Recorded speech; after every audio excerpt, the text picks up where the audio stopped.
2001లో మీరు techno paint start చేశారు. అప్పటికి మ్యానుఫ్యాక్చరింగ్ యూనిట్స్ అన్నది ఐడియాలో లేదు. సో అసలు ఈ మ్యానుఫ్యాక్చరింగ్ ప్లాంట్ కూడా మనమే స్టార్ట్ చేయాలి అన్నది when did it come to picture? యాక్చువల్గా మా ఫాదర్కి చెప్పకుండా ఒక 500 రూపీస్ తీసుకొని ఒక లారీ ఎక్కేసి హైదరాబాద్ వచ్చాను. నేను జాబ్ని సెట్ చేస్తున్నప్పుడు ఏంటంటే మా ఒక రిలేషన్ తెలిసిన ఒక కజిన్ దూర ఒక పెయింటింగ్ సూపర్వైజర్గా ఒక ఆపర్చునిటీ వచ్చింది నాకు అక్కడ. సరే చూద్దాం, ట్రై చేద్దాం. నాకు పెయింటింగ్ అంటే తెలియదు యాక్చువల్గా కూడా. అప్పటి వరకు పెయింట్ అంటే అసలు నాకు ఐడియా కూడా లేదు. ఒక పెయింటింగ్ సూపర్వైజర్గా అరవింద ఫార్మాలో ఒక సూపర్వైజర్గా నా కెరీర్ స్టార్ట్ చేశాను.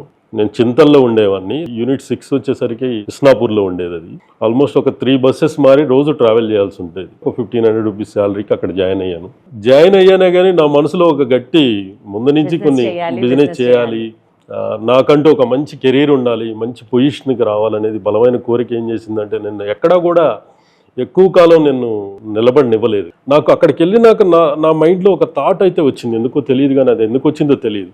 ఆ థాట్ ఈరోజు ఈ పొజిషన్కి రావడానికి మెయిన్ రీజన్ అనుకుంటున్నాను. ఏంటంటే అది ప్రతిరోజు కూడా ప్రొడక్ట్ ఎంత తీసుకున్నాను, దాన్ని ఎంత కాస్ట్ అవుతుంది, నెక్స్ట్ లేబర్ కాంపోనెంట్ ఎంత అవుతుందని ఆ క్యాలిక్యులేషన్ ఎవ్రీడే నా డైరీలో రాసుకోవడం స్టార్ట్ చేశాను. ఆ రోజు నేను ఇది నా కెరీర్కి ఒక మంచి పొజిషన్ తయారు చేయడానికి ఉపయోగపడుతుందని అనిపించింది. ఎందుకు అనిపించింది తెలియదు.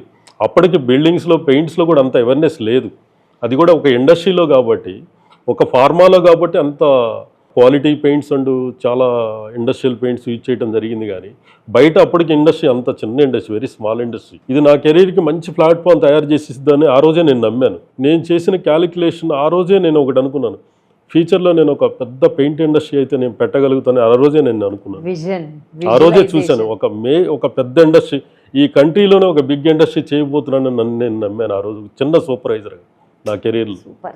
అది ఆ రోజు నుంచి నాకు ఎన్ని ఆపర్చునిటీస్ వచ్చినా కానీ, వేరే బిజినెస్ ఆపర్చునిటీస్ వచ్చినా కానీ నేను ఎక్కడా కూడా దీనికంటే అవ్వలేదు. నేను ఉండలేకపోయాను. ఎందుకంటే that is my fashion. Money earning కంటే కూడా ఫ్యాషన్ మీద ఎక్కువ ఫోకస్ చేసేవాడిని. Business man money earning is that is different.